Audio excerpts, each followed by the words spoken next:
Corporate IT కంపెనీల ఉద్యోగాలంటే మామూలుగా ఉండవు. వాళ్ళు ఇచ్చే జీతం తగ్గట్టు రాకి పని చేపించుకుంటారు. అయితే కాగ్నిజెంట్, విప్రో కంపెనీలు ఎంప్లాయీస్ మీద 24/7 మానిటర్ చేస్తున్నారంట. వర్క్ ప్లేస్లో 5 నిమిషాలు కూడా ఖాళీగా ఉంటే వాళ్ళు మొత్తం ఖాళీగా ఉన్నారని చెప్పి కన్సిడర్ చేస్తారంట.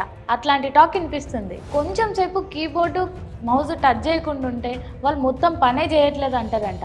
ఒక 15 మినిట్స్ ఇన్యాక్టివ్గా ఉంటే మొత్తం రోజంతా ఈ పని కాకుండా వేరే ఏదో పనులు చేస్తున్నారని కన్సిడర్ చేస్తారంట. ప్రోహాన్స్ అనే ఏఐ టూల్ని వాడి 24/7 ఎంప్లాయీస్ని మానిటర్ చేస్తున్నాయంట ఈ కంపెనీలు. తమ వర్క్ స్టేటస్ని ఇట్లా అంచనా వేస్తున్నారని చెప్పి కొంతమంది ఎంప్లాయీస్ వాదన. అయితే కంపెనీలు ఏమంటున్నాయంటే ఈ ట్రాకింగ్కి ఎంప్లాయీ వర్క్కి ఎలాంటి సంబంధం లేదు అని చెప్పి కంపెనీలు అంటున్నాయి. ప్రమోషన్లకు, బోనస్లకు ఈ డేటాని వాడమని చెప్పి కాగ్నిజెంట్ అంటుంది.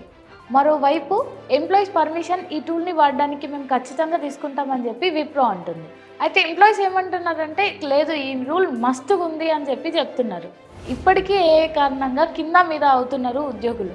మళ్ళీ ఇట్లాంటి టూల్స్ వాడుతూ ఉద్యోగులను ఇంకా స్ట్రెస్లోకి తీసుకుపోతున్నాయని ఉద్యోగులు అంటున్నారు.